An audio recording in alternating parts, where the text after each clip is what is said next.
androany a fiadanan Jesosy ao aminao dia raha mety aminao dia arabao ihany koa ilay olona eo akaikinao irarysoa izy dia tonony aminy ihany koa ny fiadanan Jesosy a ho eo aminy ho eo amin'ny tokantranony eo amin'izay rehetra ataony.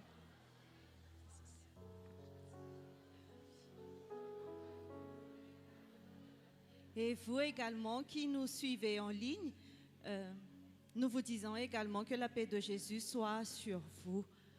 Dia amin'izao ora sy fotoana izao a satria izao fotoana izao tena tsokatsika hanompoana an'Andriamanitra miaraka eto amin'ity toerana ity dia ndaontsika hiaraka hitsangana dia hivavaka avy hatrany.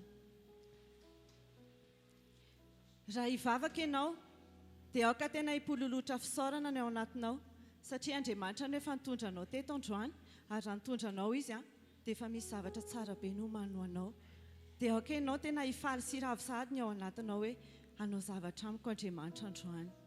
Et aujourd'hui nous allons prier, nous allons remercier le Seigneur pour toutes les merveilleuses choses qu'il va faire aujourd'hui. Aondreny lohanao dia ndosa mivavaka isika. Saotra anao zay Andriamanitra, mankasitraka be da be anao zay satria tsy nierinay tsy nitanjakay no nahatonga anay tahaka izao na nahatonga anay teto amin'ity toerana ity fa ny fahasoavanao, famindraponao, fitantananao, ny fiarovanao dia mbola tafavotra soamatsara eto amin'izao toerana izao izahay. Mino ny fanatrehanao eto izahay androany ary mino izahay fa hanao zavatra tsara ary efa nanomana zavatra tsara sy goavana ho amin'ny fiainanay tsirairay avy ianao dia manasa anao izay androany hiasa mahery eto asehoy fa Andriamanitra tsy miova ianao. Andriamanitra mbola mahay manao ny zavatra rehetra ianao. Andriamanitra mbola mahay manao mihoatra noho izay eritreretinay ianao androany. Jesosy Kristy Tompo, ianao no efa tanteraka ny teninao hoe raha misy roa na telo mivory amin'ny anarako dia eo afovoany aho. Mino izany izahay androany. Mino izay fa eto afovoanay ianao miaraka amin'ny herin'Andriamanitra dia mino izahay fa hanao asa mahagaga eto ihany koa ianao androany. Sokafo ny fon'ny olona tsirairay avy, vangony ny olona tsirairay avy mba tena hitodika hiverina amin'Andriamanitra raha tokana hangatsiatsika izy androany. Fanahy masonao, mino izahay fa eto ianao. Mino izahay fa manafana an'izao fotoana izao ianao ary ny atmosfera ny lanitra no hidinao eto amin'ity toerana ity androany. Fenony tsirairay avy, izay olona rehetra manana anjara eto androany dia tena ho ampiasainao, tena ho feno anao ary tena hoe ianao no ampiteny azy androany na ao anatin'ny fiderana izany na ao anatin'ny filazana izany na ao anatin'ny toriteny izany dia ianao mihitsy fanahy masina mandrakotra ny tsirairay avy eto amin'ity maraina ity. Miasa ianao ka tsisy masakana ary raha misy ny dery, raha misy ny laza, raha misy ny voninahitra dia ho an'Andriamanitra irery izany. Atolotra azy izany anao izany Andriamanitra hatramin'ny taloha indrindra ankehitriny ary mandrakizay izahay kosa androany dia tena hoe olona ody hiaraka amin'ny fandresena raha hifaran'izao fotoana izao. Dia misaotra ny amin'ny zavatra rehetra, mankasitraka ny amin'ny zavatra rehetra Tompo. Amen. Mialohan'ny hidirantsika amin'ny fiderana dia te hampahery anao androany hoe manana etaeta anao izay mampifaly an'Andriamanitra ianao.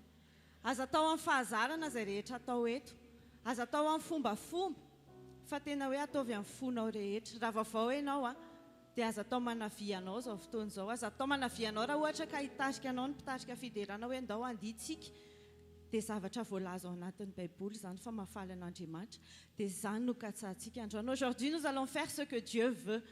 Nous n'allons pas agir selon notre bonne volonté, mais nous allons faire le plaisir de notre Seigneur. Alors, ce que tu vas faire aujourd'hui, fais-le de tout ton cœur.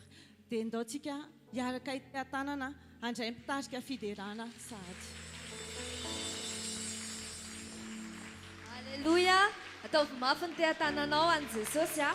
Omentsika voninahitra ny tompony tompo sy mpanjaka ny mpanjaka miaraka amintsika eto amin'izao toerana izao.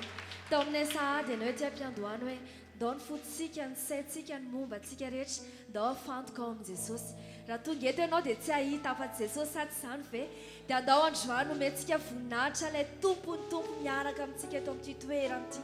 Raha mety ianao asandra tany amin'ny lanitra ny tananao dia manomboka sainy fahalebiazan'Andriamanitra. Sainy fahalebiazana. Izy ilay izy atreritreri mandrakizay. Ilay tsy miova omaly sy anio.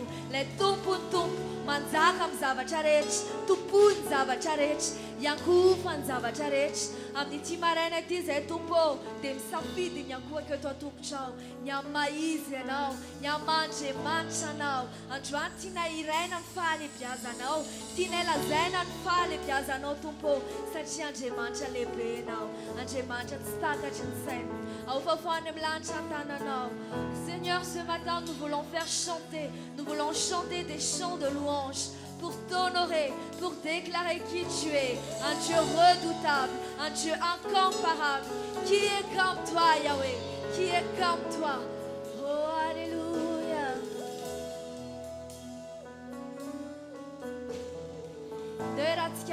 Il est à l'eau à New Arwa.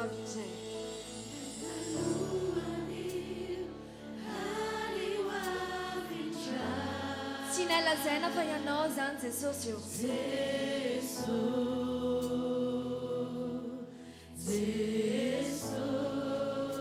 Eu appena tana non fiai.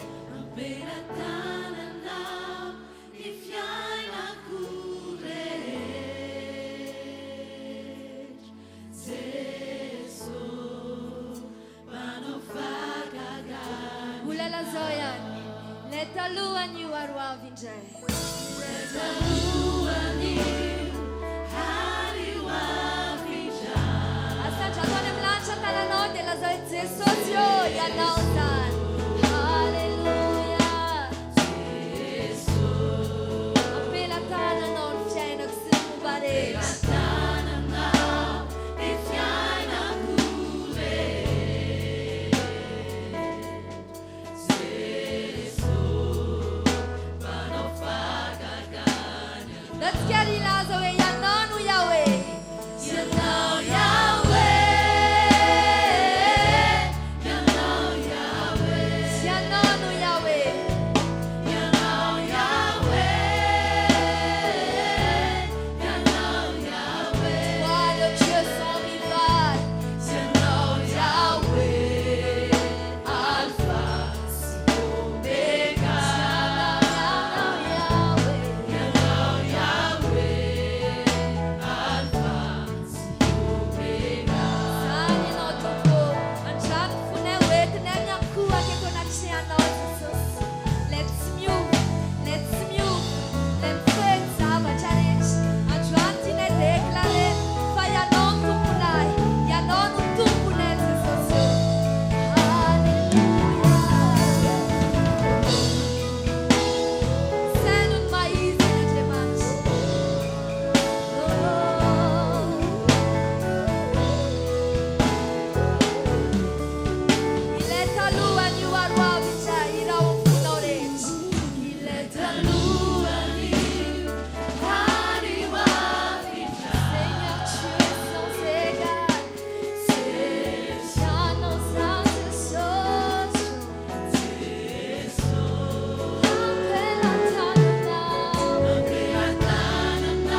Tu es Yahweh, Alpha et Oméga. Tu es Yahweh, Alpha et Oméga. Nous voulons encore le redire que tu es Yahweh, Seigneur. Tu es Yahweh. Tu Nous es inclinons devant toi, devant le redoutable, le grand je suis.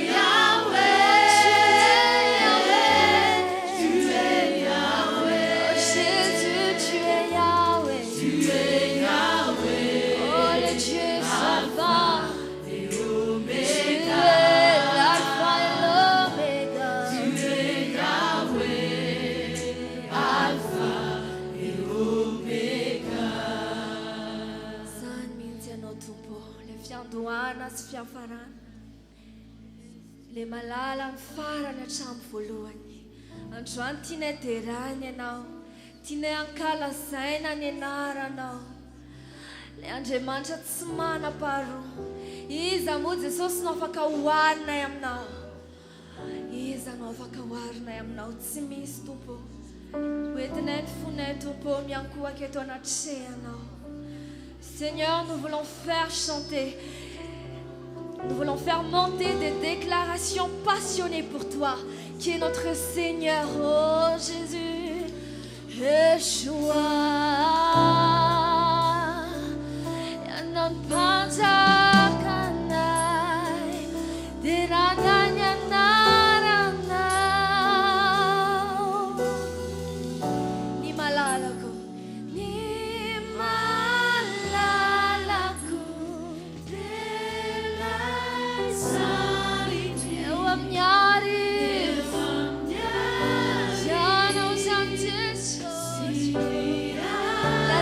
Malala kung sarjis.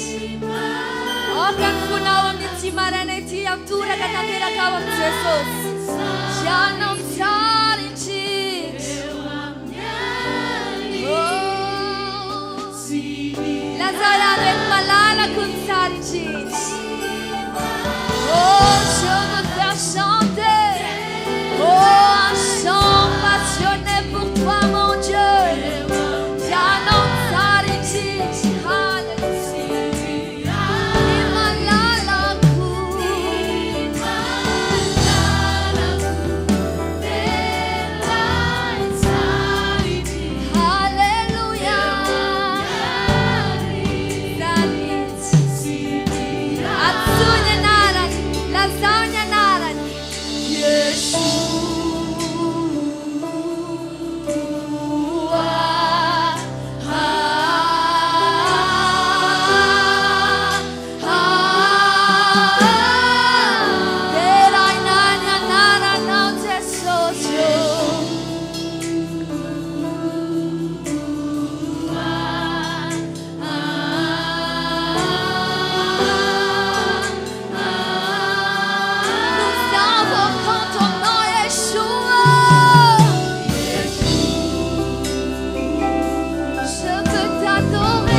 Mon bien-aimé parmi des milliers.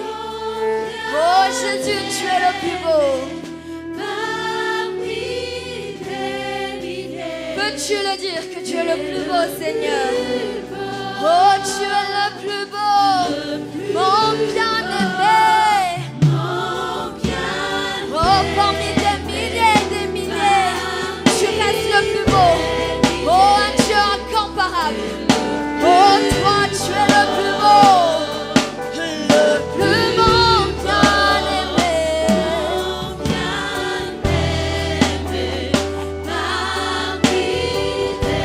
Il est le plus beau.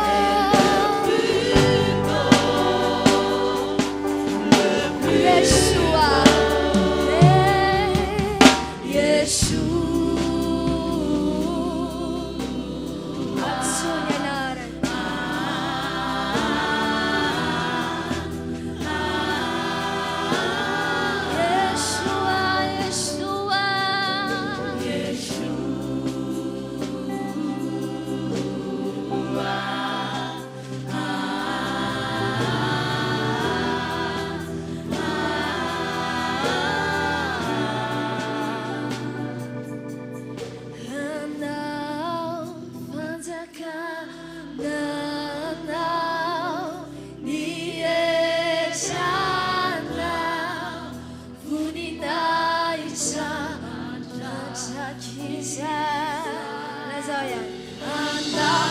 Jatuh lancar tanah, demanum kalazon maizan Jesus, koniera now,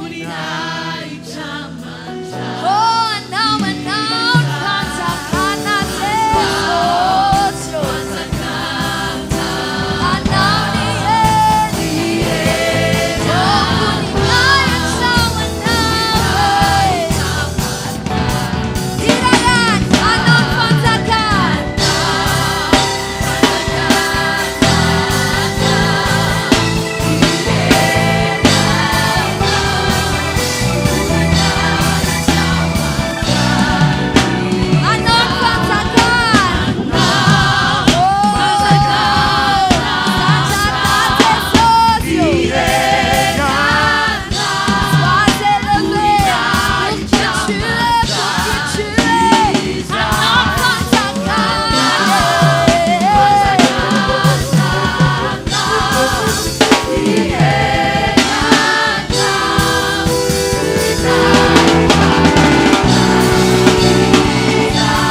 Jesus, now Teron panzakana Yanon wadona Yeshua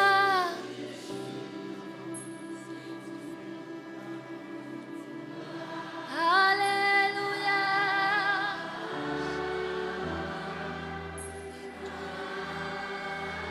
La soyana tsunyanarani Yeshua.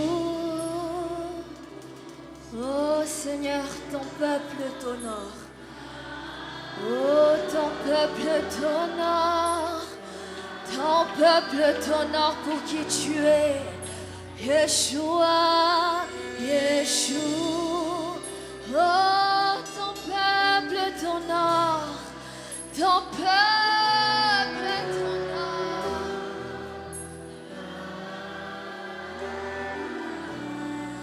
Mężczyzn fiderana ino. Ani marena Jesus te sachuane fiderana luano. Vava nain feu nain muba nereja Jesus ya. Wetnezan sofana no futsu. Le tumpune oh Jesus.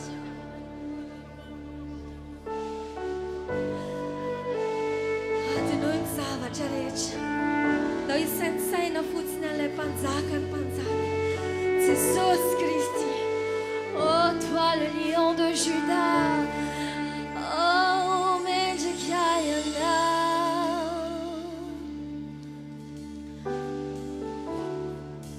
Tu es digne de louange. Tu mérites de recevoir toute la gloire. Tout l'honneur t'appartient. Oh Seigneur, à toi la gloire, à toi l'honneur.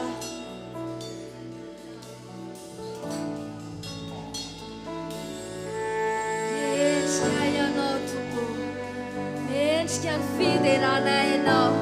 Tinaya sandra chamniti maranaiti. Le panzakanai. Jesus Christi. Oh, menchkayana. Menchkayana. Jesus. Let's have a mench fiderana nyanara now.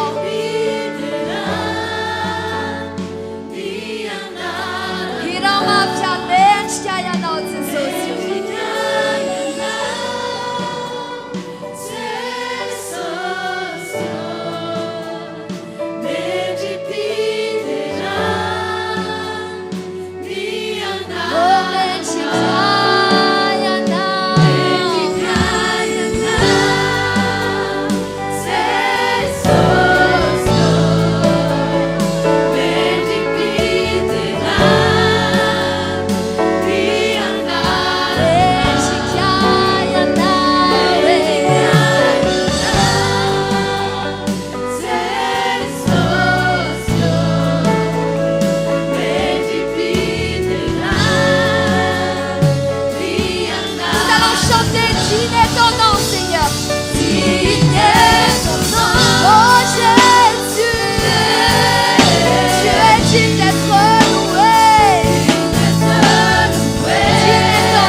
Puissance, autorité. Puissance, autorité, royaume et dignité, ton nom est au-dessus de tout. Oh, nous acclamons notre Dieu, ton nom est le plus grand. Ton nom est le plus grand, ton nom est tout puissant.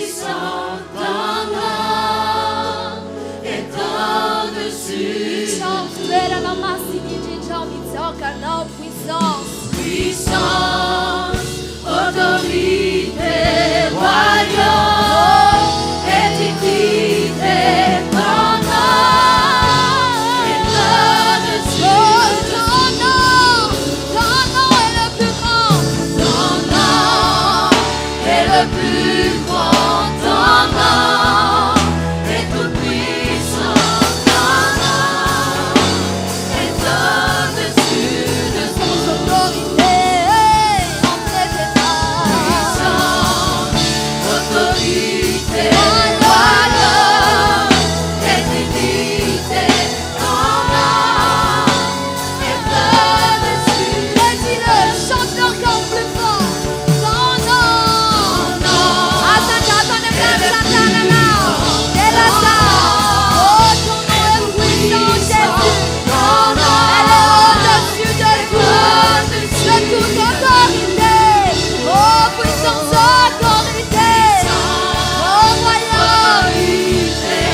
Misaotray amin'ny voninahitra ianao Jesosy Yeshua.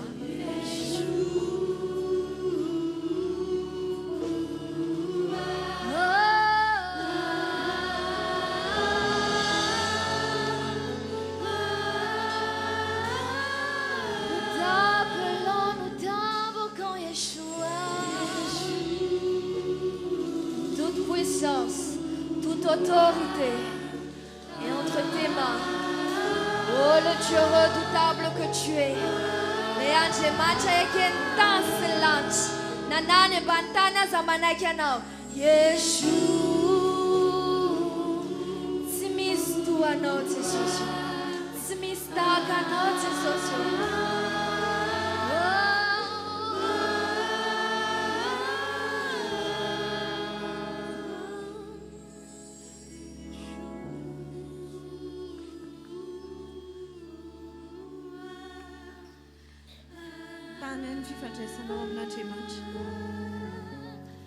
Seigneur, nous sommes là devant toi.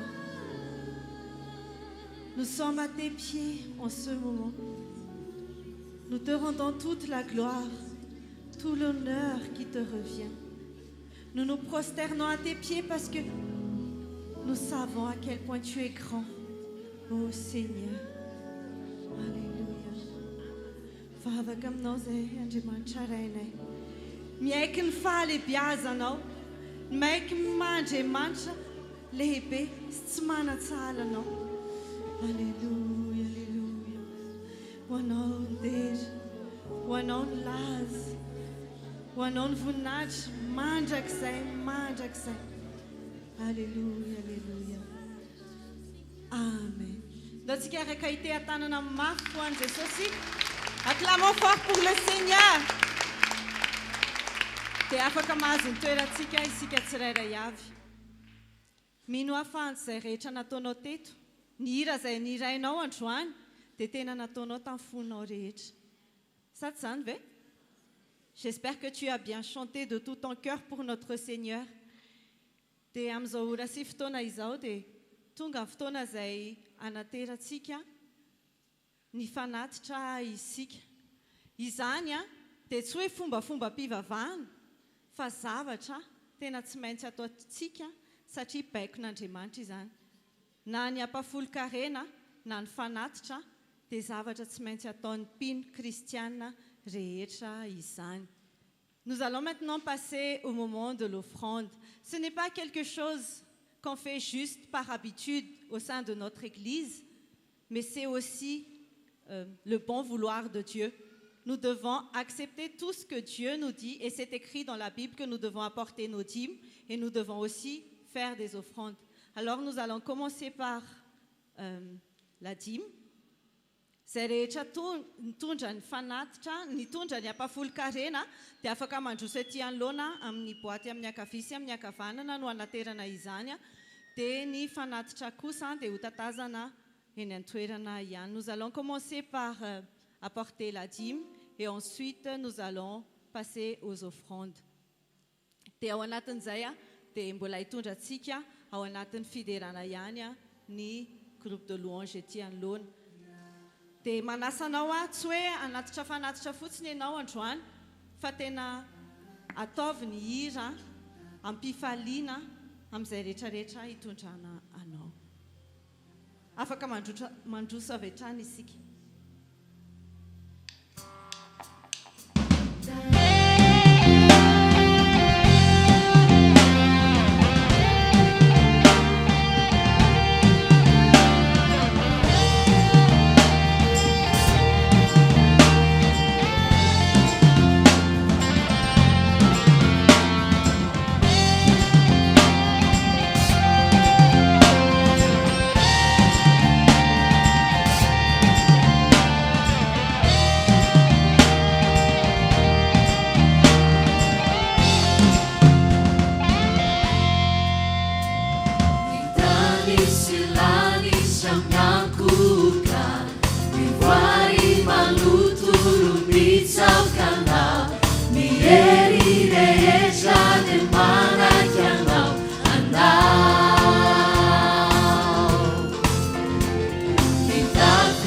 Si mai si mi sa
Ometsika toerana ny mpitarika fidiarana.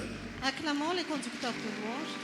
Arabaina avokoa ianareo rehetra izay tonga manarika ity fotoana ity. Nous vous saluons, vous tous qui assistez à ce culte. Arabaina toy izany ihany koa ianareo izay manaraka an'izao fotoana izao any an-tokantrano. Nous saluons également vous tous qui nous suivez en ligne. Amin'ny anaran'i Jesosy izay ho ataon'Andriamanitra eto dia ho ataony aminareo any an-tokantrano any koa. Au nom de Jésus, tout ce que Dieu va faire ici, il va le faire aussi pour vous qui êtes en ligne. Maro be mihitsy rehefa soavana izay efa nomaniny Andriamanitra ho antsika androany. Il y a beaucoup de bénédictions que Dieu a préparées pour nous aujourd'hui. Noho izany manentana antsika rehetra aho mba hiaino tsara ny hafatra ary indrindrandrindra mba handray an'izany amin'ny fotsika manontolo. Alors je vous invite tous à bien écouter le message et à le recevoir de tout votre cœur. Amin'ny anaran'i Jesosy hiasa eto any ny herin'Andriamanitra. Au nom de Jésus, la puissance de Dieu va agir ici. Ny lohatenin'ny hafatra entiko ho antsika rehetra amin'ity androany ity dia izao. Le thème du message aujourd'hui est ceci. Tsy maintsy mitorina filazantsara isika. Nous devons proclamer la bonne nouvelle. Averiko indray tsy maintsy mitorina filazantsara isika. Je répète encore, nous devons proclamer la bonne nouvelle. Tsy safidy le izy Ce n'est pas un choix hoe mazoto na tsy mazoto. que tu veux le faire ou que tu ne veux pas le faire. Tsy safidy izy fa tsy maintsy atao. Ce n'est pas un choix, mais il faut le faire.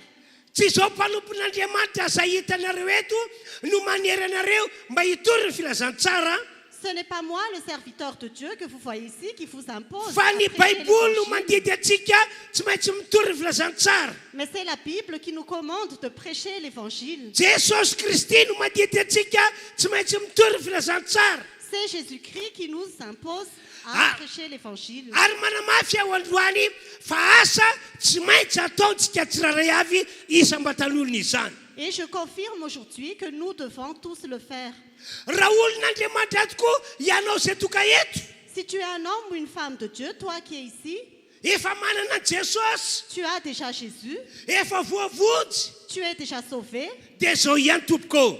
Voici ce que tu dois Tsy faire. maintsy mitorina filazantsara ianao. Tu dois proclamer la bonne Tsy nouvelle. maintsy mitorina filazantsara ianao. Tu dois proclamer la bonne nouvelle. Zany hoe tsy maintsy manambara amin'ny olona rehetra C'est-à-dire que tu dois annoncer à tous fa Jesosy Kristy no zanak'Andriamanitra. que Jésus-Christ est le Fils de Dieu, Jesosy Kristy no mpamonjy ity zao tontolo zao ity. que Jésus-Christ est le Sauveur du monde. Tsy maintsy manambara amin'ny olona rehetra Nous devons l'annoncer à tous fa Jesosy no lalana makany an-danitra sady makany amin'ilay fiainana mandrakizay. que Jésus est le chemin pour aller au ciel et faire la vie éternelle.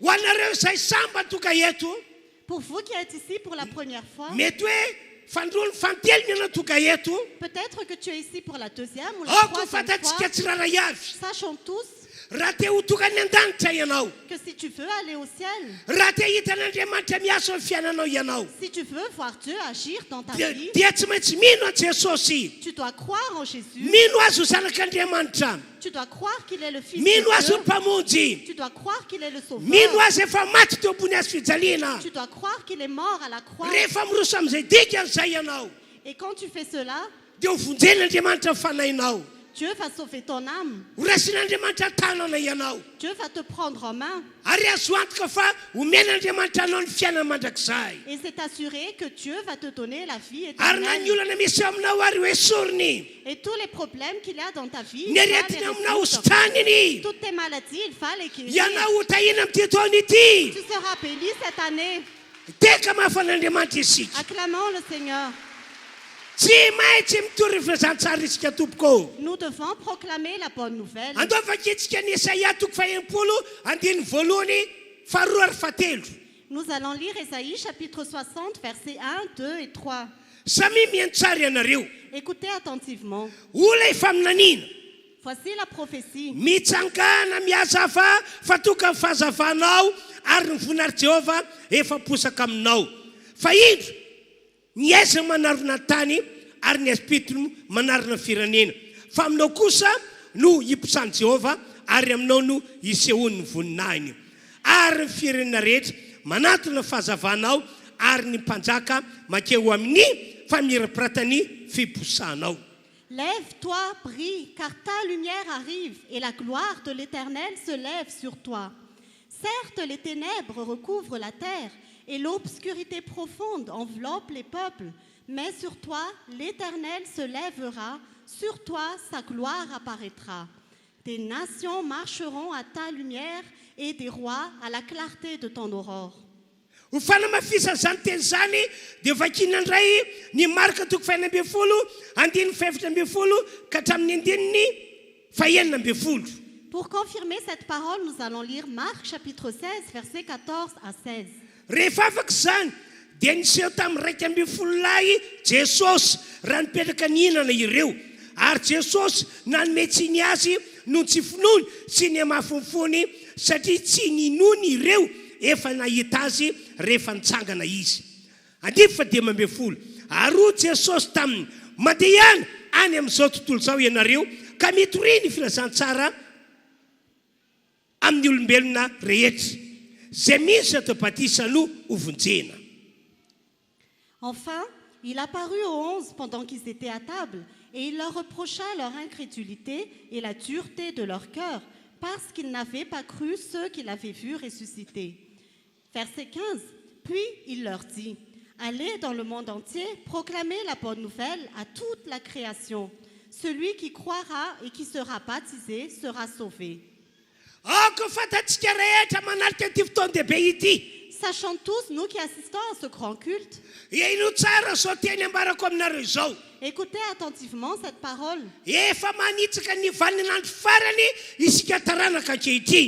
Nous entrons maintenant dans les derniers jours.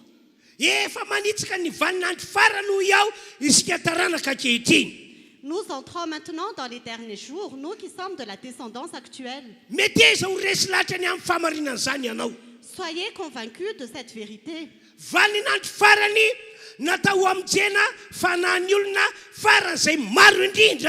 Nous sommes dans les derniers jours et nous sommes censés sauver les âmes.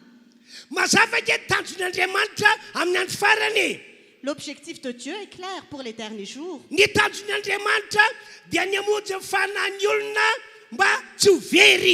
L'objectif de Dieu, c'est de sauver les âmes pour qu'ils ne se perdent pas. Dieu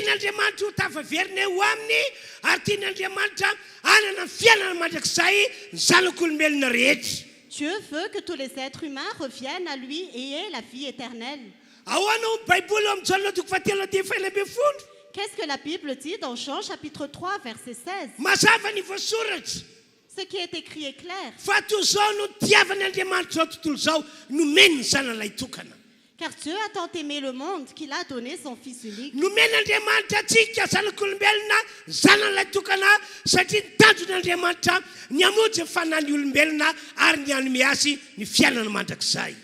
nous a donné son Fils unique parce que son objectif, c'est de nous donner la vie éternelle.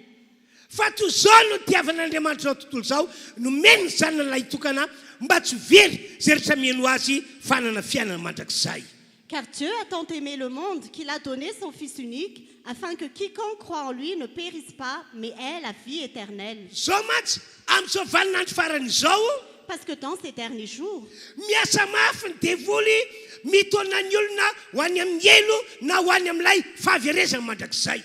le diable fait tout son possible pour entraîner les hommes à la perte éternelle.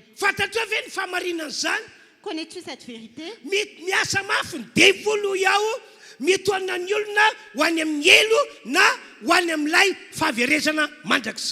Le diable travaille de toutes ses forces pour nous entraîner vers l'enfer ou la perdition éternelle. Et il réussit vraiment.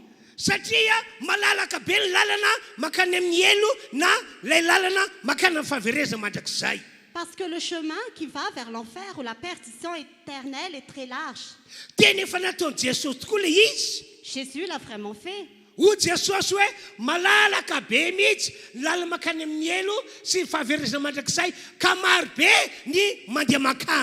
Jésus a dit que le chemin qui va vers l'enfer et la perdition éternelle est très large et plusieurs vont par là.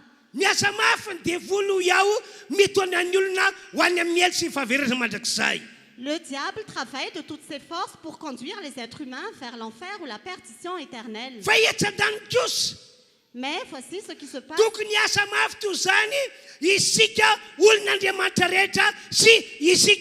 mpanompon'andriamanitra rehetra. Nous devons aussi travailler de toutes nos forces, nous tous qui sommes des hommes ou des femmes de Dieu ou des serviteurs de Dieu. Mila miasa mafy isika amin'izao vaninandro faran'izao Nous devons travailler de toutes nos forces en ces derniers jours ho famabona ny olona rehetra mba ho an'i Jesosy, pour que les hommes viennent à Jésus, ho famabona ny olona rehetra ihany koa mba ho vovojy ny fanahiny.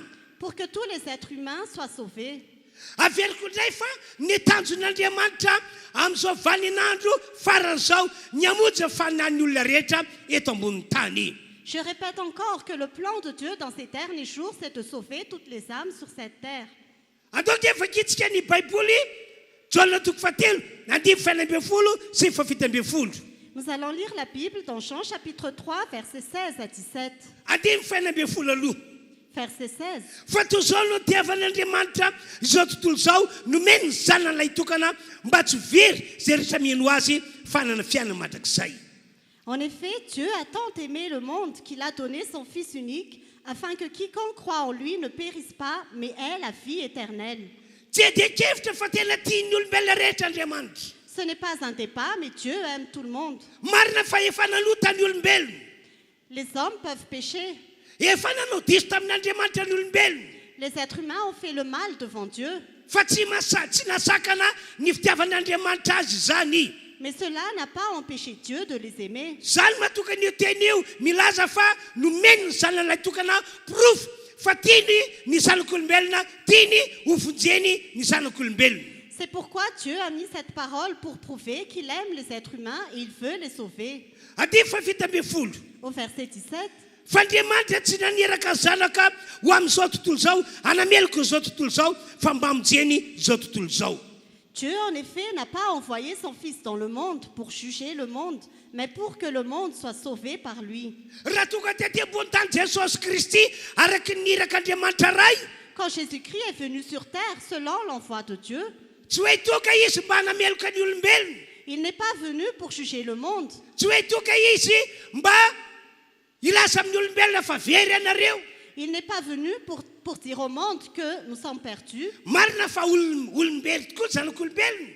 C'est vrai que nous avons péché, Fa toka izy mba hamonjy aty izao tontolo izao ity. mais il est venu pour sauver ce monde, Hamonjy ny fanahin'ny olombelona. pour sauver les âmes Anomen'ny olombelona ny fiainana mandrakizay. et pour donner au monde la vie éternelle. Raha ny zava-misy anefa dia izao. Mais voici ce qui se passe. Efa maro be ireo olona very lasany amin'ny elo taorinany fahafatesany. Il y a beaucoup de personnes qui sont perdues et qui sont allées en enfer après sa mort. Maro tamin'ireo olona efa maty no very any amin'ny elo amin'izao tsika miteny izao. Il y a beaucoup de personnes qui sont mortes, qui sont déjà perdues en enfer à l'heure où nous parlons. Fa ireo olona sisa velona amin'izao vaninandro izao velona tahaka atsika. Mais pour tous ceux qui sont encore vivants actuellement, qui sont vivants comme nous, Reny olona mbola velona reny zany izao a dia tian'Andriamanitra ho vonjena avokoa izy rehetra. ces personnes qui sont en vie, Dieu veut tous les sauver. Na iza olona velona miaraka amintsika amin'izao fotoana izao tian'Andriamanitra ho vonjena izy reny. Quiconque est vivant et qui est avec nous aujourd'hui, Dieu veut les sauver. Possible no voavojy ny fanahiny izy reny. C'est possible de sauver leur âme Raha ohatra ka manaiky an'Andriamanitra sy ny tenin'Andriamanitra isika. si nous acceptons la parole de Dieu Ary indrindrandrindra raha manaiky ny hitory ny filazantsara amin'izy reny. et surtout si nous acceptons de leur proclamer la bonne nouvelle. Zao mantsy ry fiangonana tonga eto. Parce que voici ce qui se passe, chère Église, qui a dit, Tsy misy fomba hafa. il n'y a pas d'autre moyen. Tsy misy lalana hafa hitan'Andriamanitra fa mahavoavonjy ny fanahin'ny olona mba tsy ho very. Il n'y a pas d'autre chemin pour que les âmes soient sauvées. Tsy misy fomba hafa afa-tsy ny fitoriana ny filazantsara ihany. Il n'y a pas d'autre moyen à part le fait de proclamer l'évangile. Ry fiangonana manarika ity fotoana ity. Chère assemblée qui assistez à ce culte, Tsy maintsy ambarantsika rehetra. nous devons tous annoncer, Averiko indray tsy maintsy ambarantsika amin'ny olona rehetra. je répète encore, nous devons annoncer à tous. Manentana antsika ny tompoandriamanitra androany.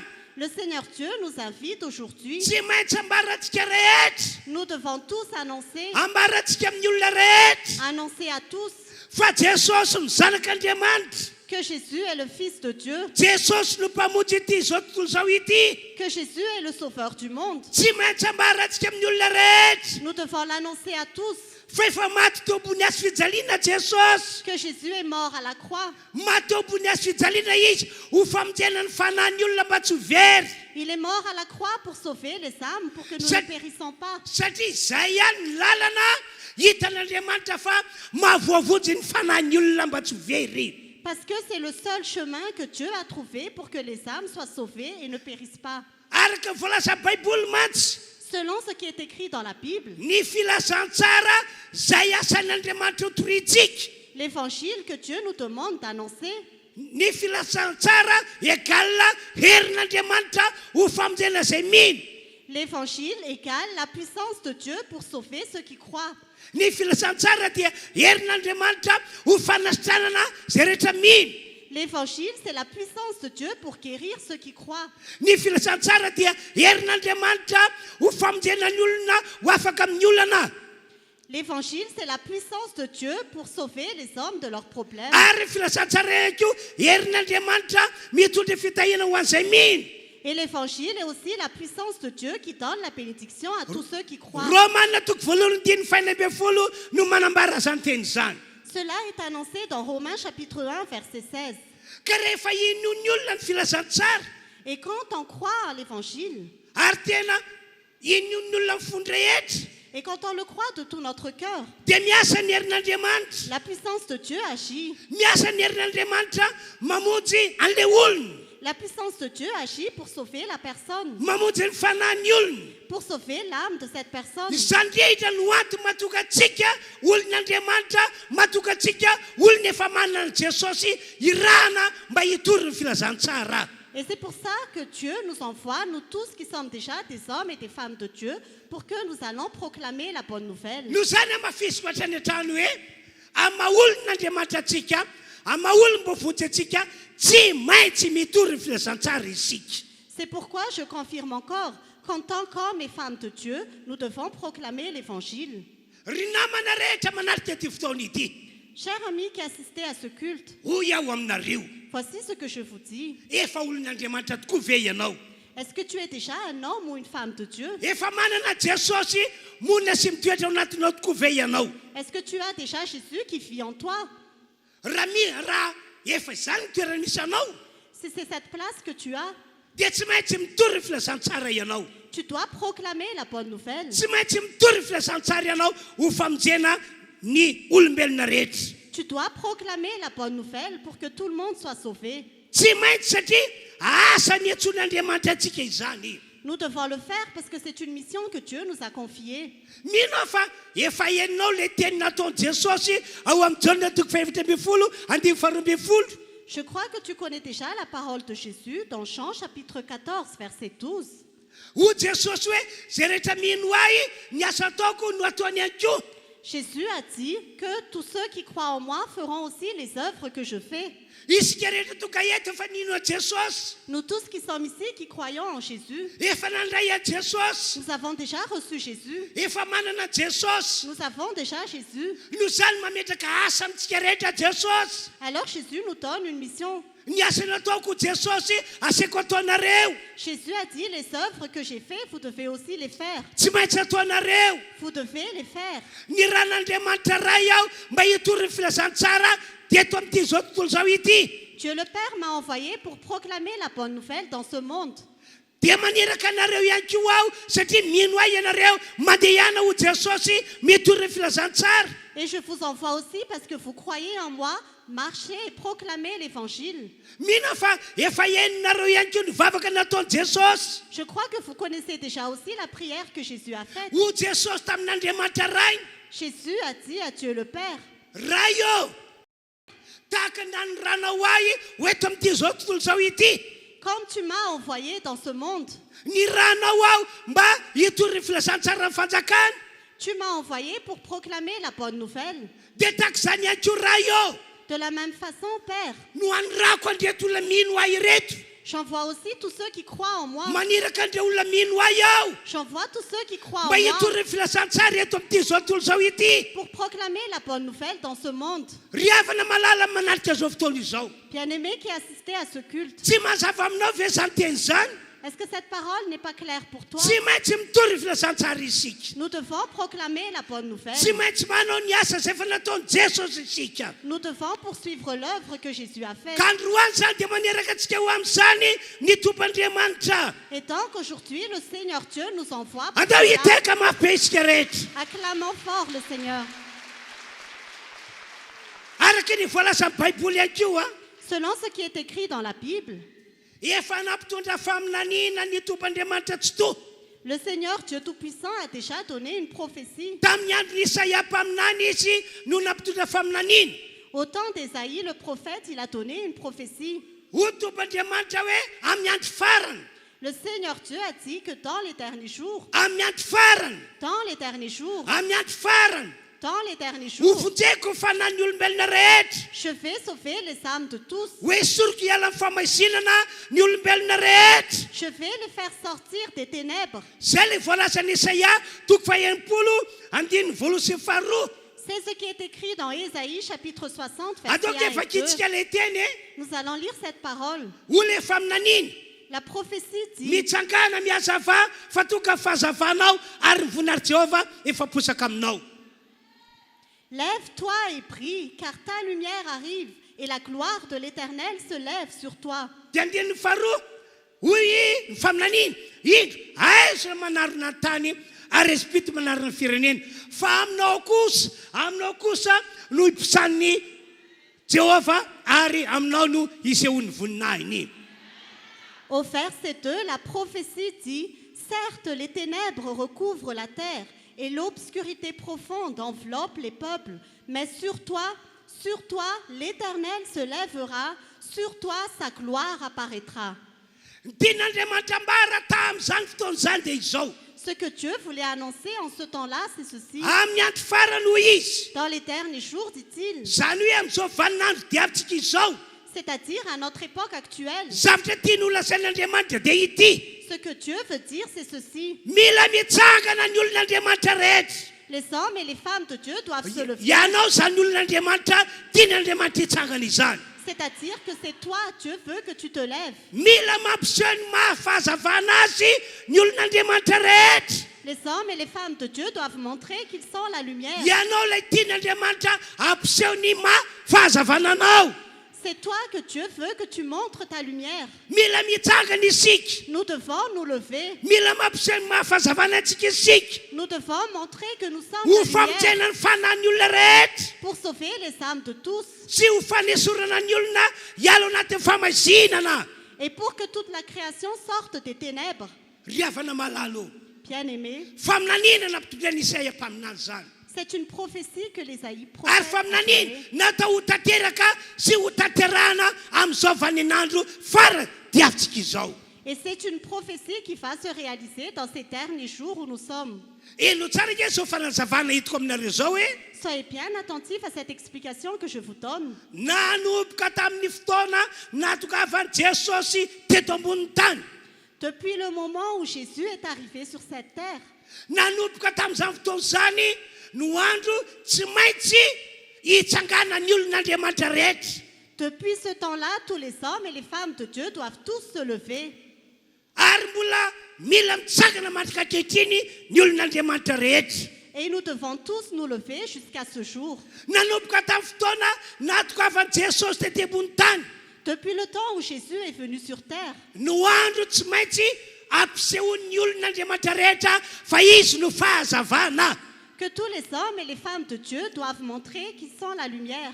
ahoana ho Jesosy tamin'ireo apôstôly sy ireo mpianana Qu'est-ce que Jésus a dit aux apôtres et à ses disciples? tena mazava be mihitsy ny teny mivantana natao Jesosy tamin'ireo apôstôly sy ireo mpianana La parole que Jésus a donnée à ses disciples et ses apôtres est très claire. Ataovakitsika ny matitoko fadimy ady fefatra ambin'ny folo sy fadimy ambin'ny folo. Nous allons lire Matthieu chapitre 5, versets 14 et 15. Ho Jesosy tamin'ireo apôstôly sy ireo mpianana. Jésus a dit aux apôtres et à ses disciples, Ianareo ny fahazavana zao tontolo zao tsy azo afelina zay tanàna miorina ao atapy-tendrombohitra. Ary koa tsy misy olona mandrehetra jiro ka mametraka azy ao amban'ny vata famarana fa petrany eo amin'ny fanaovan-jiro ka dia mazava amin'izay rehetra ao an-trano izany. vous êtes la lumière du monde. Une ville située sur une montagne ne peut pas être cachée. Et on n'allume pas non plus une lampe pour la mettre sous un seau, mais on la met sur son support et elle éclaire tous ceux qui sont dans la maison.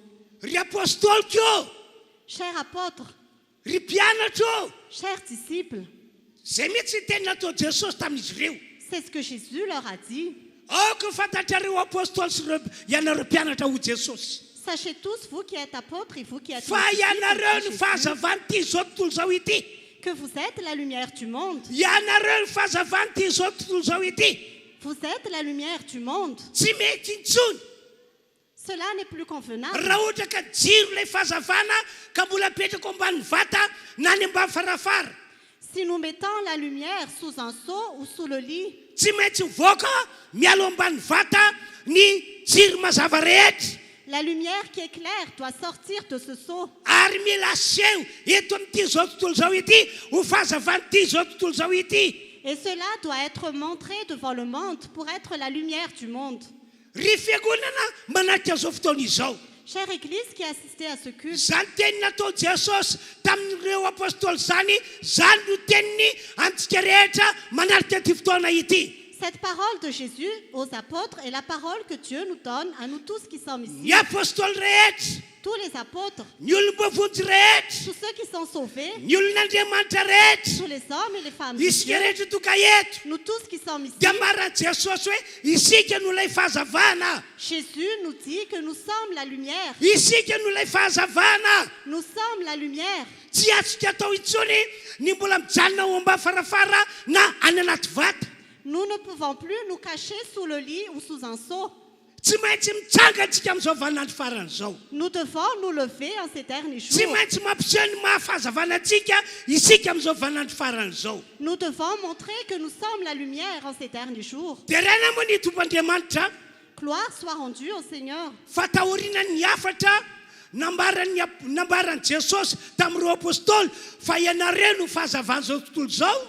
Après le message que Jésus a donné aux apôtres que c'est vous qui êtes la lumière du monde, Ary tahorinany ny afatra nambarany Jesosy tamin'ireo apôstôly hoe mandehana any amin'izao tontolo zao ianareo ka mety ho ry filazantsara amin'ny olombelona rehetra. et après le message que Jésus a donné aux apôtres quand il a dit « Marchez et proclamez la bonne nouvelle à toute la création », Tahorinan'izany tokoa dia nandeha ireo apôstôly. après cela, les apôtres sont vraiment partis. Nandeha ireo mpianatra rehetra Tous les disciples sont vraiment partis nampiseho ny mahafahazavana azy. pour montrer qu'ils sont la lumière. Ary narana fitoriana filazantsara ny mahafahazavana azy. Et ils ont prêché la bonne nouvelle en montrant qu'ils sont la lumière. Ataovakitsika ny marika toko faina ambin'ny folo andimy faha sivy ambin'ny folo sy ny faharoapolo. Nous allons lire Marc chapitre 16, versets 19 à 20. Ary Jesosy tompo rehefa teny taminy dia nampiakarina ho any an-danitra ka nipetraka ao tany-kavanan'Andriamanitra hatreo aloha. Après leur avoir parlé, le Seigneur fut enlevé au ciel et il s'assit à la droite de Dieu. Rehefa vita Jesosy ny fanazavana fa ireo apôstôly no fahazavana ty zao tontolo zao ary tsy maintsy mandeha mitory filazantsara.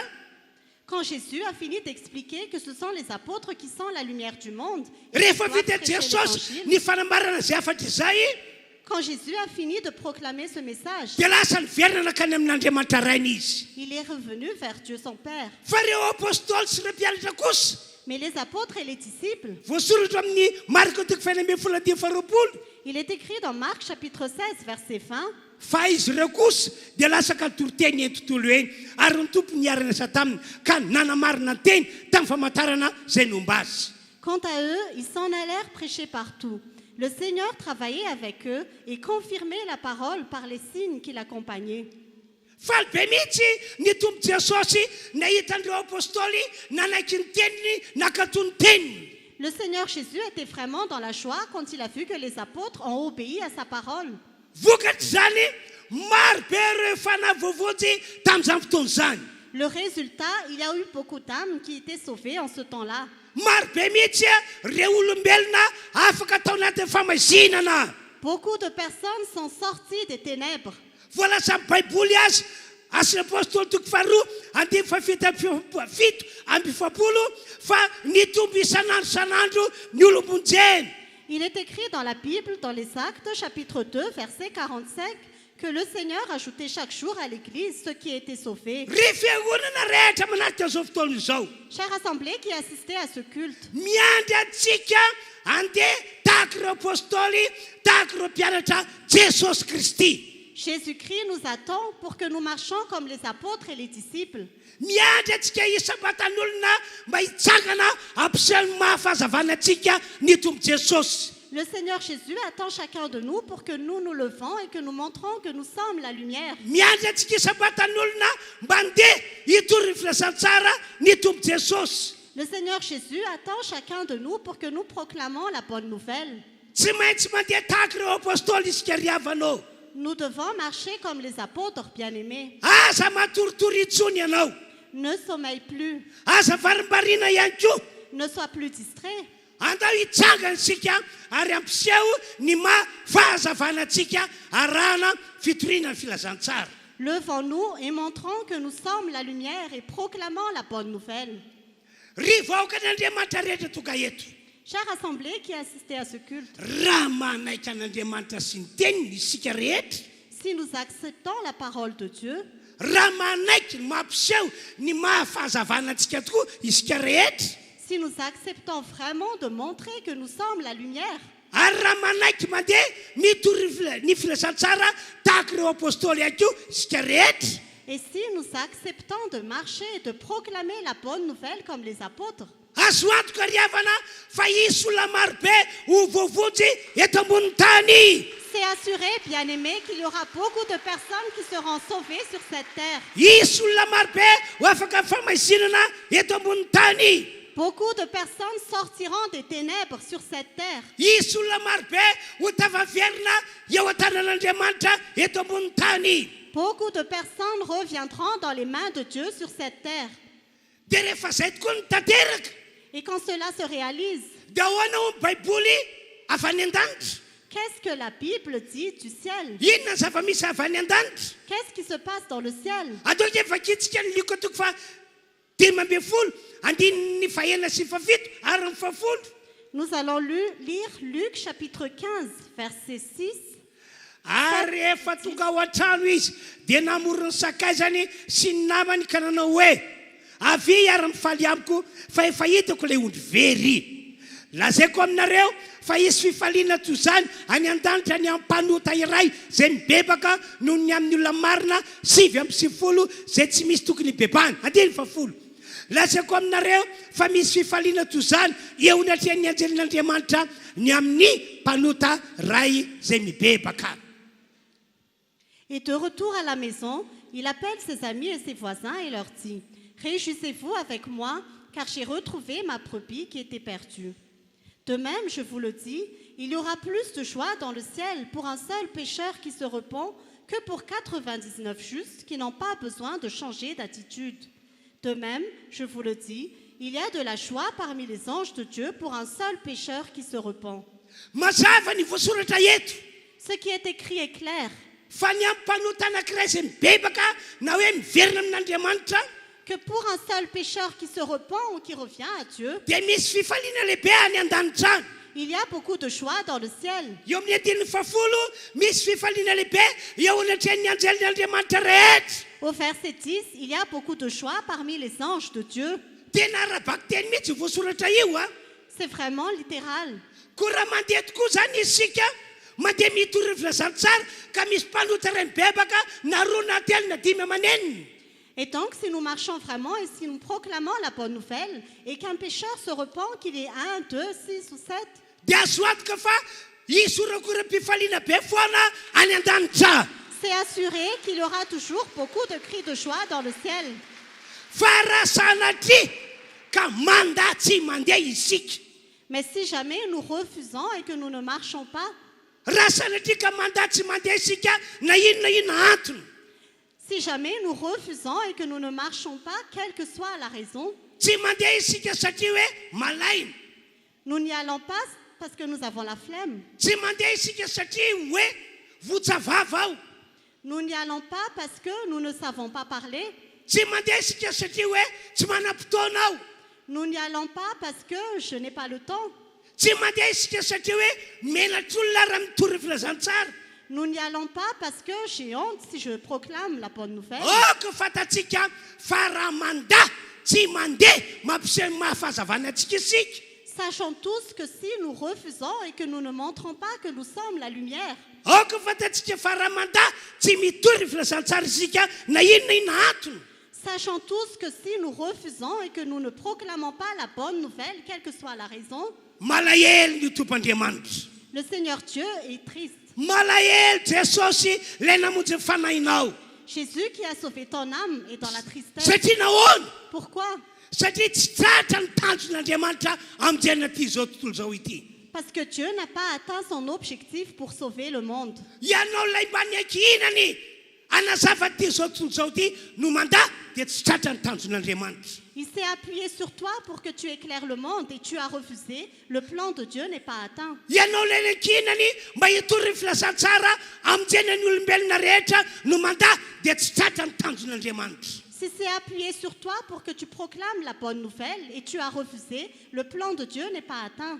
fa iza ny faly rehefa mandaha ianao Mais qui est dans la joie quand tu refuses? iza ny faly rehefa mandaha ianao Qui est dans la joie quand tu refuses? mihina fa samy amatsika rehetra Je crois que tu connais la réponse. fa ny devoly no faly C'est le diable qui est dans la joie. tena mandihy mihitsy ny devoly Il danse vraiment.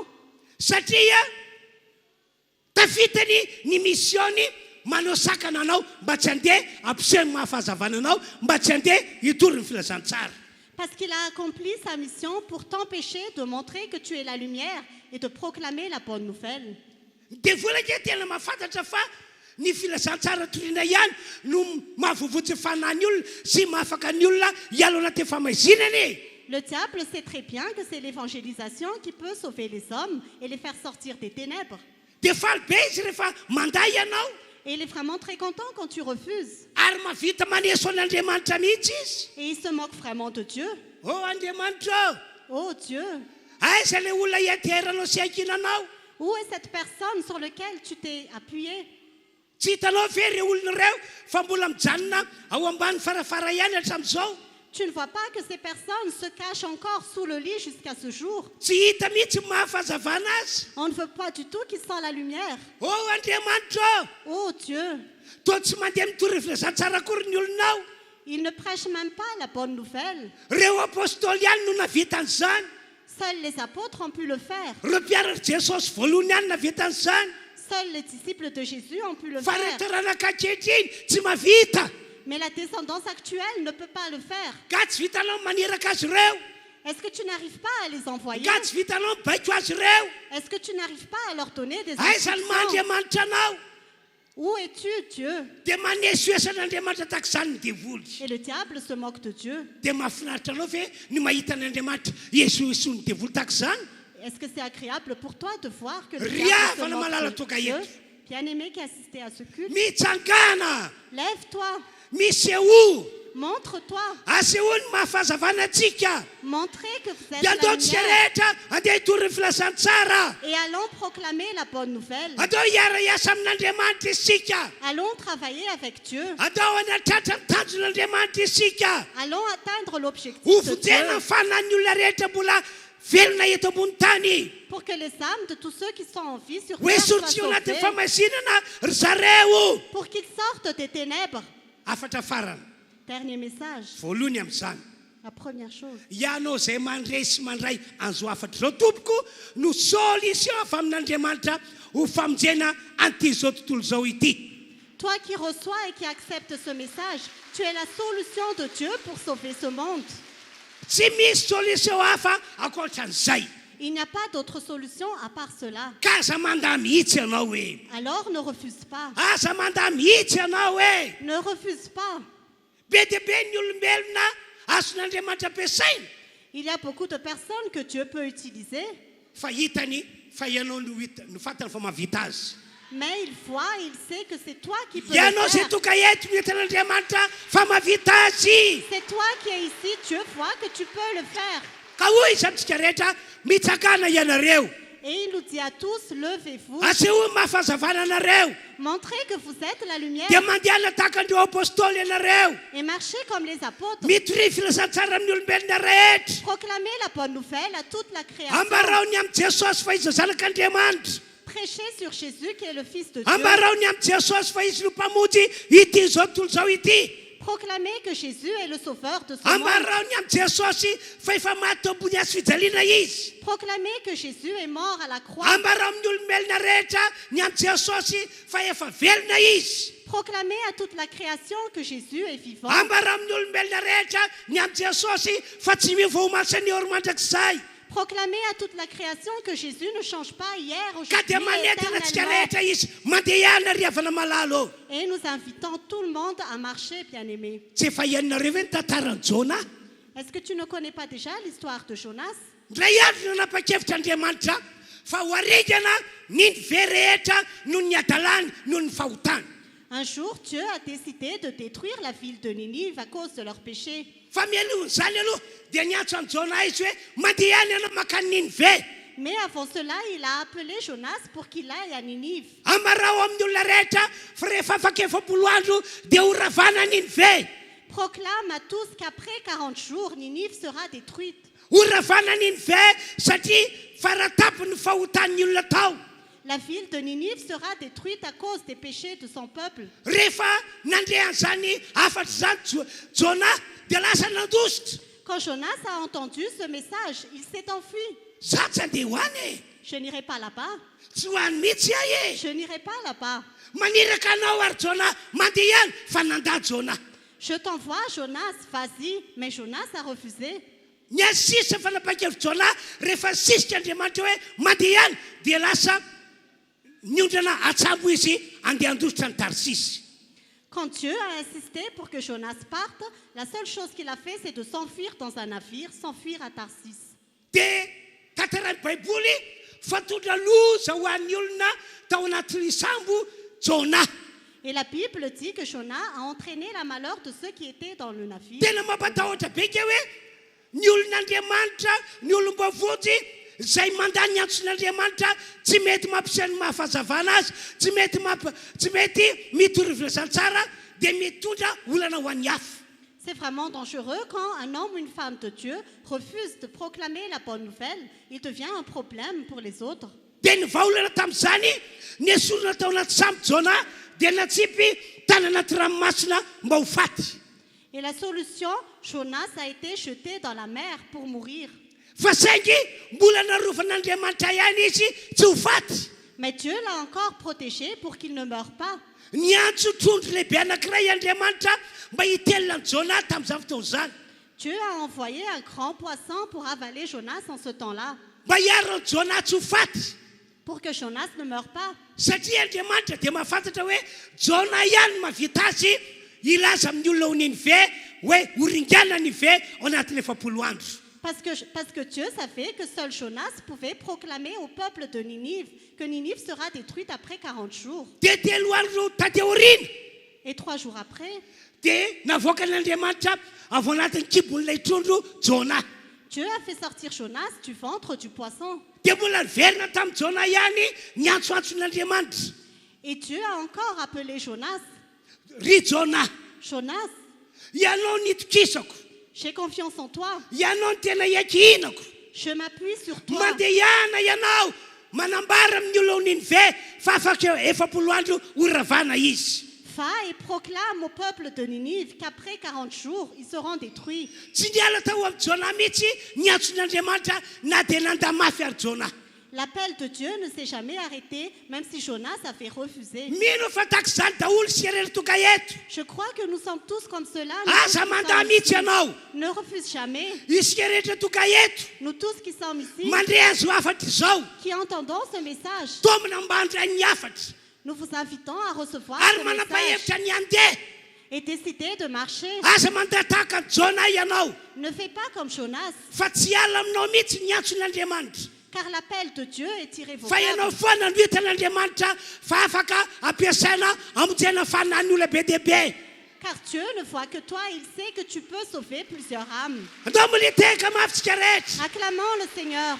ka hoy aho amin'ity androandroany ity. Et je vous dis aujourd'hui, Mitsangany itsika fiangonana eto Androdrakely. levons-nous, nous tous qui sommes en Jojaki. Asehony mahafahazavana antsika. Montrons que nous sommes la lumière Dia andao tsika rehetra andeha tahaka ireo apôstôly. et faisons comme les apôtres. Naiza naiza andeha hitory filazantsara. Partout où nous irons pour proclamer Andeha la hanambara bonne nouvelle.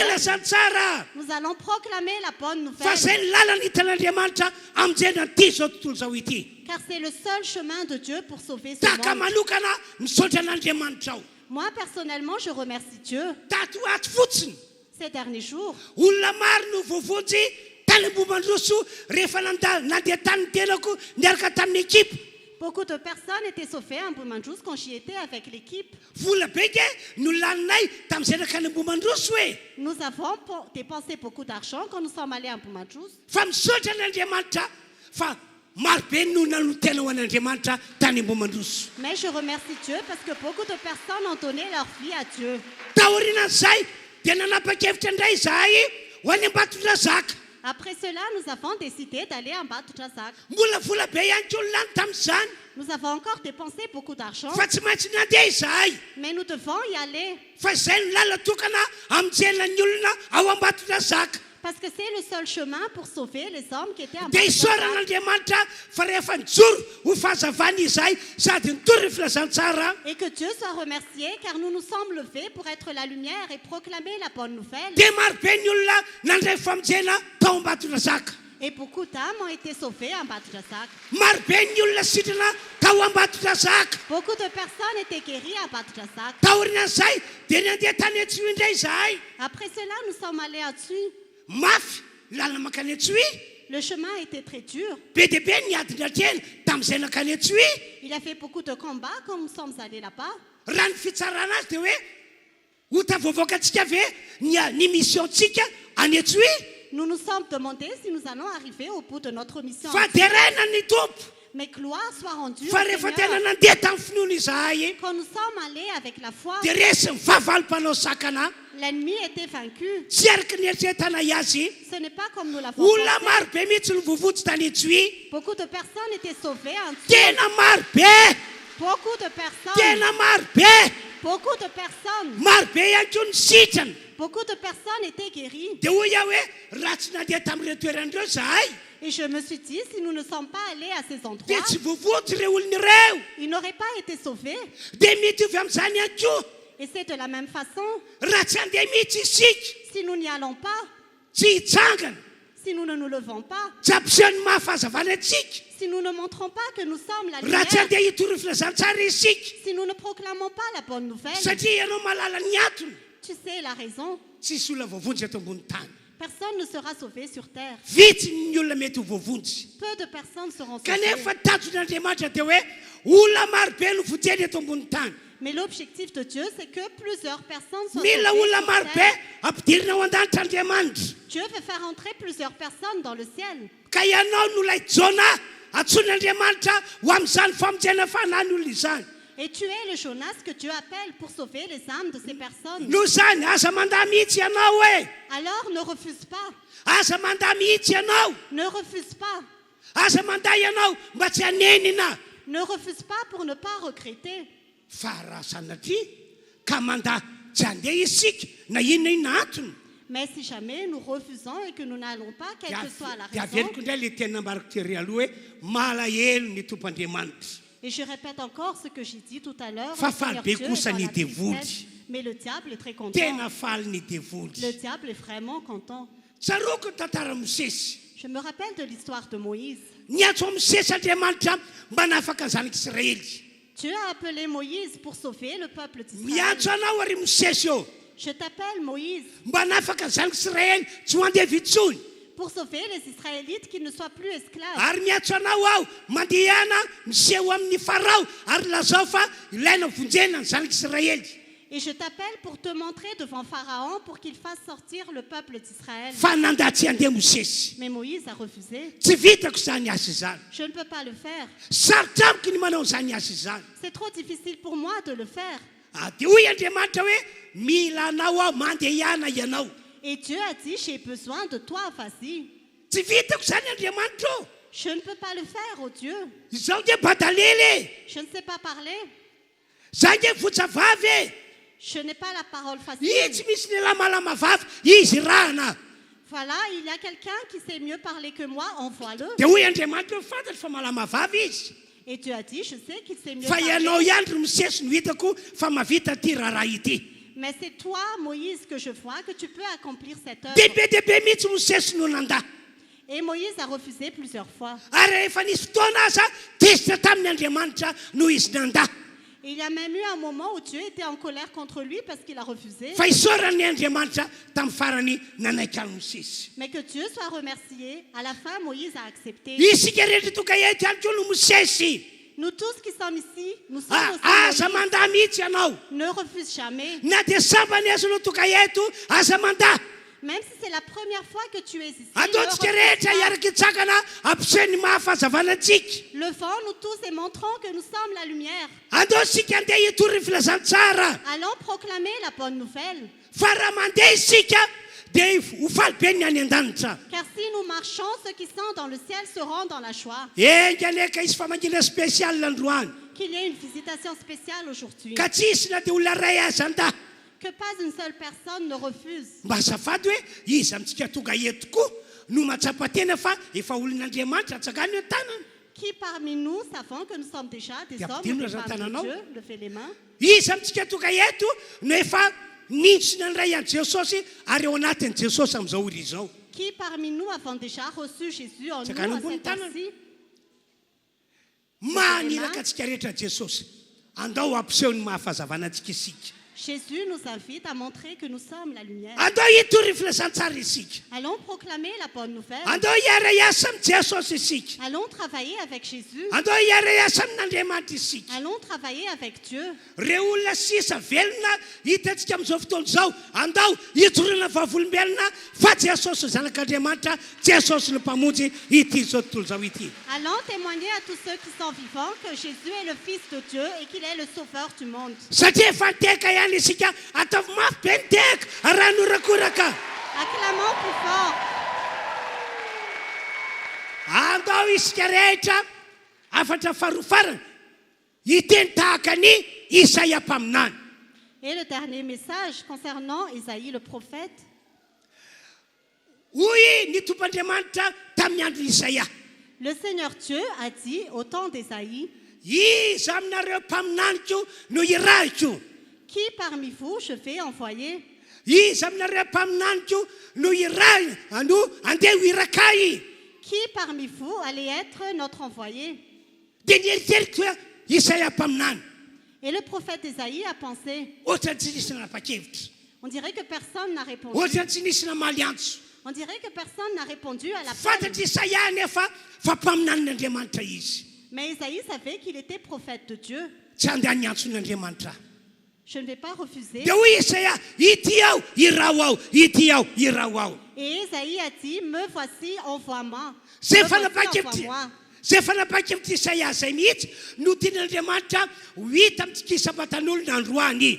C'est cette décision d'Isaïe que Dieu veut voir en nous Ka aujourd'hui. izy amintsika aza no andeha maligny antson'Andriamanitra. Et qui parmi nous allons répondre Mba à tsakany l'appel tanany de hoe Dieu? Levez les mains.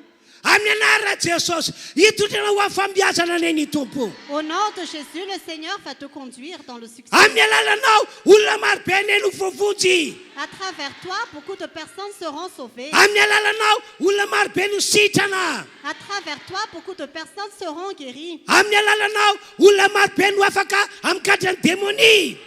À travers toi, beaucoup de personnes seront sorties des ténèbres. Amin'ny alalanao olona maro be no ahita fahazavana. À travers toi, beaucoup de personnes verront la lumière. ho tanteran'andriamanitra manomboka androany ilay zany. Dieu va réaliser cela à partir d'aujourd'hui. Andao hivavaka isika rehetra Nous allons tous prier. angatana mba hitsagantsika. Je vous demande de vous lever. Dia tiako apetraka ao eo amin'ny fonao tananao. J'aimerais que tu mettes ta main sur ton Dia cœur manavavavaka arak'ilay afatra nambaran'andriamanitra teo isika rehetra. et faisons une prière selon le message de Dieu. Ary aoriana mivavaka ataonao dia mafisy hoe ity aho irao aho, ity aho irao aho. Et après cette prière que tu fais, confirme, me voici, envoie-moi. Taka Me voici, manokana. envoie-moi. Takamanokana saika isan'andro raha mbola mandohalika mivavaka aho dia tsy maintsy mamoaka teny hoe ity aho irao aho ho mpitory ny filazantsara. Comme moi, personnellement, à chaque fois que je prie à genoux, je dis toujours, me voici, envoie-moi pour proclamer la bonne nouvelle. Tsy moramora nge ny zavatra trianay amin'izay mandeha mitory ny filazantsara reny e. Ce n'est pas facile ce que nous affrontons quand nous annonçons la bonne nouvelle. Na dia resaka ra-potoana azy a dia tsapanay hoe tena mafy. Même concernant le temps, nous voyons que c'est vraiment dur. Resaka ra-bola moa dia tsy ho resahana intsony. Concernant l'argent, nous n'en parlons plus. Satria isika mandeha zay tsy maintsy tobila efatra no mandeha. Parce que quand nous partons avec 4 voitures. Tsy maintsy tobila efatra farafakeliny. Nous partons avec au moins 4 voitures. Raha nakany atsy fotsiny tobila ray mandany ray tapitrisa ariary gasoil. Même pour aller en Tui, nous avons dépensé beaucoup de gasoil. Dia ohatrina zany ny vola tsy maintsy apetraka farafakeliny. Et donc combien nous avons dépensé au moins? Vola beka zany C'est vraiment beaucoup d'argent. fa tsy maintsy mandeha. Mais nous devons le Tsy faire. maintsy mandeha Nous devons marcher. satria efa vavaka nataoko zany. Parce que c'est la prière que Hoe j'ai ity déjà aho faite. irao aho. Que me voici, Ity envoie-moi. aho irao hitory ny filazantsara. Me voici, envoie-moi Ity aho pour vonona proclamer andeha la hitory bonne ny nouvelle. filazantsara. Me voici, envoie-moi pour proclamer la bonne nouvelle. Vita ny tany Tsoe Après en Tui, raha sitrapon'Andriamanitra si Dieu le veut, ho an'ny morondava indray zahay nous irons à Mourndal. tsy mbola fantatra izy zavatra hitranga Nous ne savons pas encore ce qui va fa se dia hoe passer. ity aho voninao andeha. Mais juste, me voici, je suis prêt Ho à y antsika aller. eto Antananarivo Pour nous qui sommes à Tananarive, mandeha ihany tahaka anay ianareo. allez-y comme nous y allons. Mitirova volombelona. Et soyez des témoins. Tombony olona ho an'i Jesosy. Attire les gens à Jésus. Babon'ny olona mba hiala ao anaty famazinana. Attire les gens pour qu'ils sortent des ténèbres. Mila anao Andriamanitra. Dieu a besoin de Zay toi. zany mivavaka iarahantsika manao zao. C'est la prière que nous faisons Apetrao maintenant. ny fonao tananao Mets ta main sur ton dia cœur hivavaka tsika rehetra. et nous allons prier. Samy hivavaka arak'izany tsika Que rehetra. chacun prie selon ce message.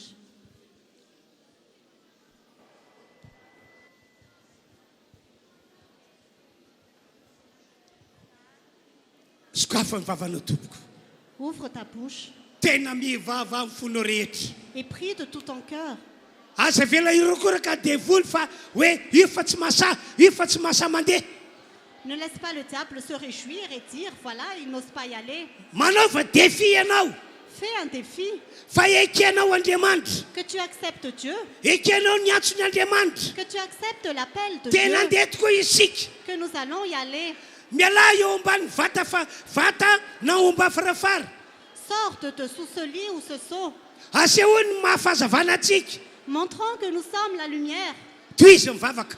Continue à prier. Toy izy mivavaka. Continue à prier.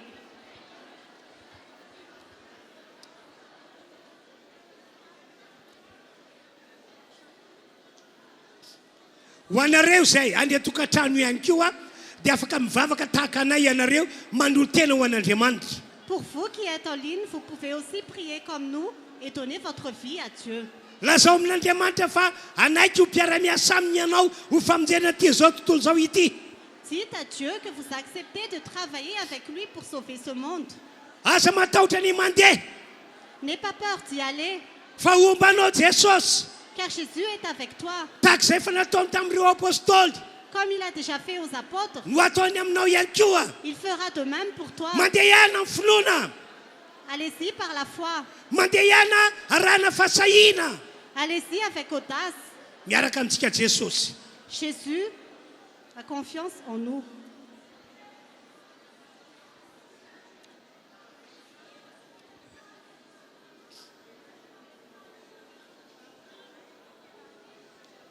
Na dia vaovao azy anao toka eto ka efa nanolo tena ho an'i Jesosy dia mitsangana misy eo ho fahazavana. Même si tu es ici pour la première fois et que tu as déjà donné ta vie à Jésus, lève-toi et montre que tu es la lumière. mitsakana ary mitory ny filazantsara. Lève-toi et proclame la bonne nouvelle. Samy mivavaka arak'izany itsika rehetra. Priez tous ainsi.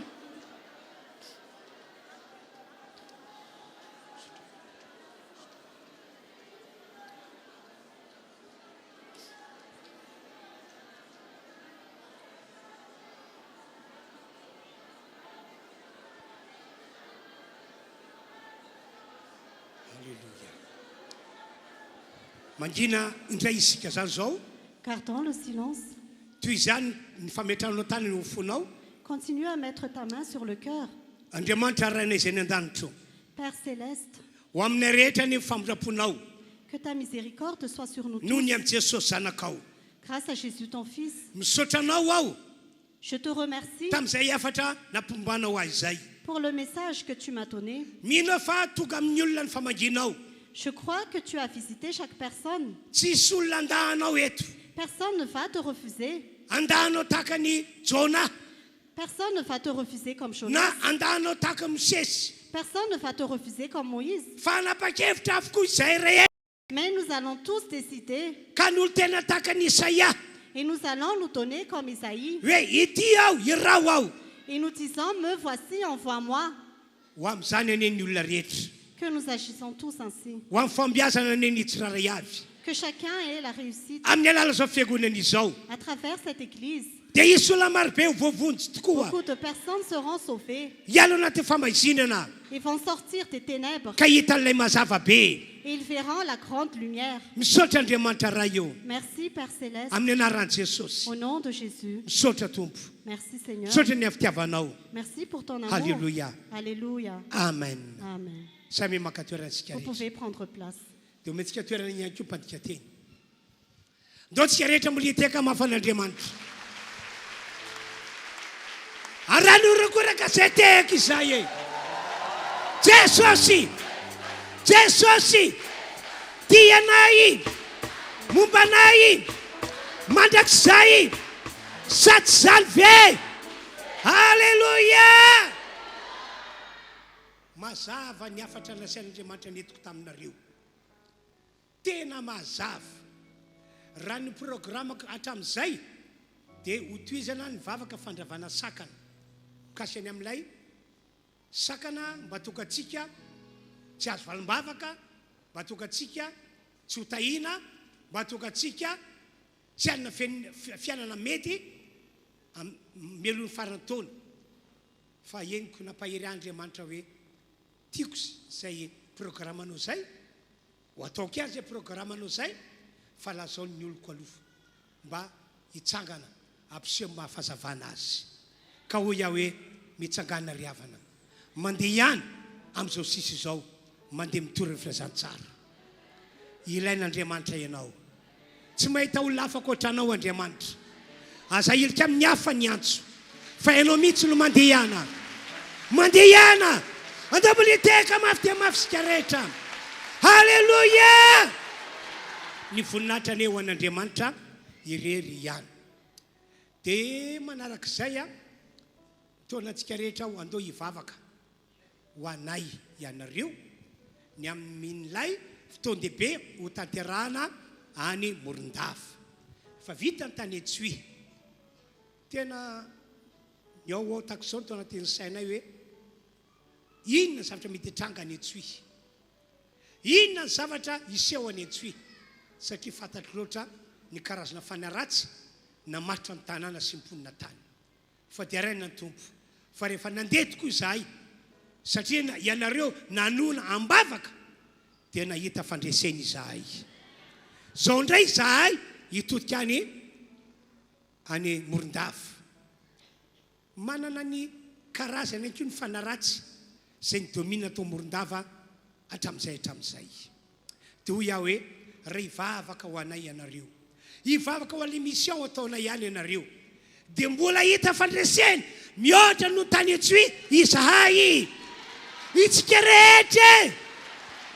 Ka izao ary, izao le izy. Mila anareo manomboka izao hatramin'ny faravolana Oktobra. hivavaka ho an'ny mission sy atao hoany ary manokana ihany koa isaka alatsinainy isaka talata na isaka ny alarobia arak'izay mamety anao ka mba tiako hita tompoko mba ampahery asy ampitombo foloko izy aminareo no andrainjara anovavaka isaka ny alatsinainy ajagany ny tanana ampidiny tompoko marina fa tsy ho daditiko akory ianareo fa mampahery ahy fotsiny hoe reny misy olona manangan-tanana isaka ny talata indray aloha no andrainjara anovavaka ajagany ny tanana dia ampidiny isaka ny alarobia dia ampidiny afaka miverindrona intelo ianao a isaka ny alakamisy misaotra tompo fa misy olona foana isaka ny zoma isaka ny asabotsy ary isaka ny alahady iza mbola vonona dia tsy arisy nanangan-tanana mba tsagany miaraka hoe ny tanantsika misaotra Jesosy fa marobe ireo olona fombiazana ny no hita any Morondava tovamena mafy be Morondava ho an'ny Jesosy Jesosy ho an'ny Morondava teka mafy an'Andriamanitra isika amen manomboka androany dia ataovy izay vavaka izay alleloia dia fanamafisana isika latsinainy eto amin'ny enaka hatramin'ny fito misy an'ilay vavaka nomena anarana hoe herinandro magaga dia azo atao mbanjavatra izay tongava daholo tsika rehetra dia amin'ny folo sy amin'ny roa mbola fotoana spesialy ho antsika tongava daholo tsika rehetra amen na ia zay zany filazana ny amin'iny aloha dia anao dia filazana manaraka ianareo ray aman-dreniny sekola lahady mivory ianareo amin'ny folora ary amin'ny trano sekola lahady a iaraka amin'ireo mpampianatra sekola lahady a andinika sy anapaka ny tenue ny zanakitsika tenue amin'ny krismasy satria tsy ho ela dia ho tonga krismasy zay zany ny filazana tompoko dia samy fampatsiaro fanentana ianareo renim-pianakaviana rehetra dia manarak'izay a tamin'ny herintsika fa nanao rakitra faharoa dia androany no rakitra faharoa farany etsika mandray anjara anaovana